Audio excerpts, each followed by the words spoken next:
Hello, everybody. This is Skolt Scott with 3 Deep, and we've got another little bit for our Legends series that we've been starting on with former Viking greats. And today, I'm at the AME Sports signing that I've told you about ahead of time with one of our 50 greatest, lineman Ed White. Ed, thanks for taking a little bit of time to talk to me today. Appreciate it so much. No problem. My pleasure.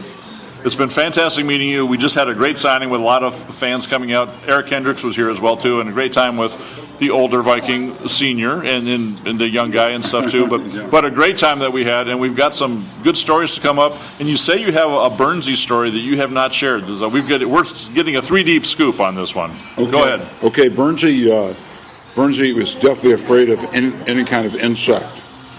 And so my job was to scare him. And so in training camp, I would put rubber snakes in the film cans. We had film cans back then. This was the ancient days. Sure. So we'd open a can, jump out of the chair and yell, and we'd all howl. And Bud loved it because Bud had a good sense of humor too. And so down at when we were down in St. Paul practicing, I rigged a deal where a spider would come down from the ceiling with some eye screws taped to everything, and then I would sit in the back, and Bud witnessed the whole thing. He loved it. And I lowered that spider on Burnsy, and it looked real. He falls backwards, kicks the projector film, everything just flew everywhere. And he started, he knew it was me, so he started getting on me, but that was a good time. About how big was the spider? About 2 inches. Cool. Yeah, 2-inch rubber, a lot of legs. It was good. Were there some choices of words Mr. Burns said that we can't repeat? Oh, well, as you probably know, he's pretty colorful in his language at times, and that was a time where he was. I'll imagine. Well, thank you for sharing that story, because that's our first 3 Deep Legends exclusive. So I don't know if we can ever get Burnsy on here, and we'll have to. If we can, we'll have to ask him about that. But because there's always those stories that you want to hear. So what are some other stories that you want to share, teammates or coaches or whatever, from your time here in Minnesota? Well, we went to training camp, and first of all, when you play with the same guys for 9 years, you develop some pretty strong friendships. So we had a lot of fun times. Going to training camp was something we all looked forward to. And we got the idea of building a rocket one year, and so Vic Tingelhoff was doing part of it. I was doing part of it. Jim Marshall was doing part of it. Jim was. We sent a frog up into space, and Jim was responsible for the frog. His name was Astro Frog, and the spaceship was the Green Weenie. And it was out of tape cans, and it was about 3.5, 4 feet tall. So we had all these propelled rocket things you set off with the car. Ron and Dave Osborne were in charge of setting off the rocket. Mick was in charge of all the engineering, and I was kind of Dr. White in charge of the painting of the Green Weenie and the artistic part. Well, we set the Green Weenie off, and it got just above the towers there at Mankato State, which I'm guessing they're probably 15 floors or something like that. It's pretty high. So the Green Weenie, which was huge and wide and gets up about 14 or 15 stories, and we didn't anticipate that. We thought the Astro Frog would have the last propelled chute and then turn over and the parachute would come out. We didn't anticipate the weight of the part that Astro Frog was in, and so when it separated, it was pointed downward. And the Sea Rocket sent Astro Frog to his death, and the Humane Society was on us for the whole year. There's the story of Astro Frog from Viking training camp a few years ago now, but yeah. I have never heard that story. I'll have to ask Jim about that next time I see him, for sure. You'll know. Jim will know he was partly responsible. Well, I'm sure In fact, he got all the heat because he was in charge of Astro Frog. So who was the heat from? From the Humane Society. Okay. The Humane Society. Yeah, they were, and rightfully so. Although he died humanely, serving our country on the Green Weenie.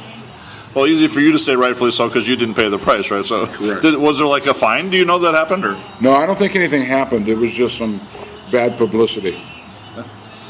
Well, those things happen. Boys will be boys, right? Correct, exactly. Yeah. It could have been worse. We could have tried to send a human up. So there was like a rookie maybe that could have been hazed, that what you're saying? Well, Bud didn't keep any rookies, so there wasn't any rookies around. So who would have been the possible Viking subject had there been a human involved? Probably me, because I was a rookie for 9 years there. You know, it seemed like. Well, it's good that you were in on the planning then. Yeah. I did, exactly. I had a vote. Now, you alluded to the fact that you did the artwork on the Green Weenie, which I'm going to segue that into the fact that you do artwork now. So tell us a little more about that. I do. I've always been an artist. When I was back here, I've done several paintings, one for Dave Osborne that he has, I think, over his fireplace, I hope. If I go out there, I'm going to make sure it is over the fireplace. But it was some ducks, and he loves hunting, and I did that for him. And then I've just always loved doing artwork, and now I'm doing it. That's all I'm doing. Well, good. I know I've seen some of your stuff posted online, and I know that now you've got a connection with the kind of military, and I'm not going to describe this real well, sorry, Bridget, but ARS Bellum is an organization that you're going to an event tonight, and you've made an association with that helps veterans with their post-care and some of their therapeutic treatment. It might be a way to do. Yeah, I think it's it's my mantra is art is medicine, and I've gone into schools for the last 15 years, in the elementary schools, into I deal with a lot of kids that have been in drug court and through that issue. A lot of the reservation kids. I do a lot of work on reservations. I've done some things with the vets. I've done some things for retirement homes. I do all ages.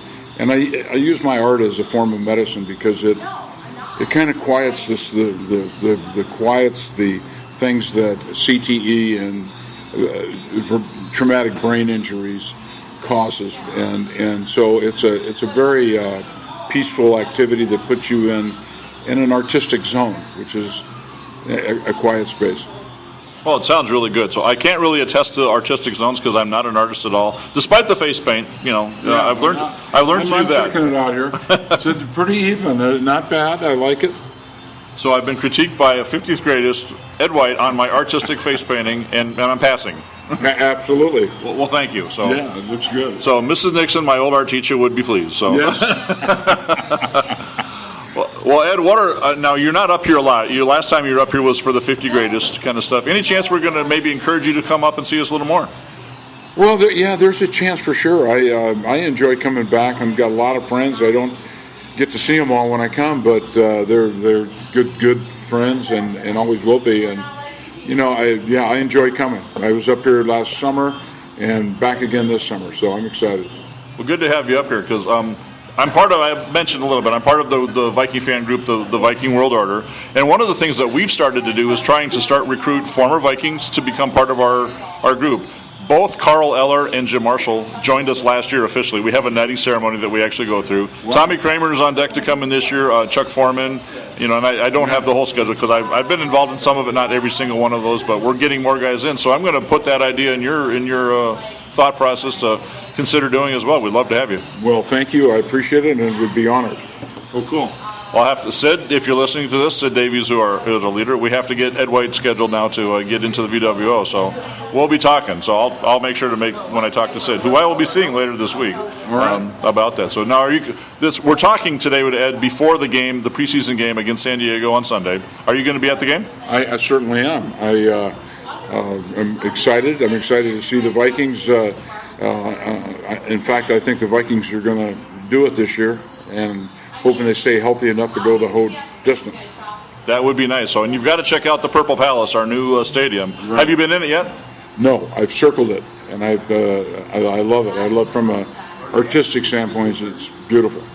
Well, cool. If you have a chance to come visit the Viking World Order, we're in section 140. It's in an end zone, the first 16 rows or so. So if you can make your way down there and see us during the game, you're always welcome anytime, of course. Well, you might see me because that's my favorite place to sit. I like watching the offensive line, so that's the place to sit if you want to watch the offensive line play. Yeah. Well, thanks again for coming. Thanks for taking a little bit of time that we could get you in on our 3D podcast, Ed. Appreciate it so much. Thank you. You're welcome, and good luck with it, and good luck, Vikings. Go Vikings. Skolt Vikings. You sign that. This is for me. Yeah. Let's go down there.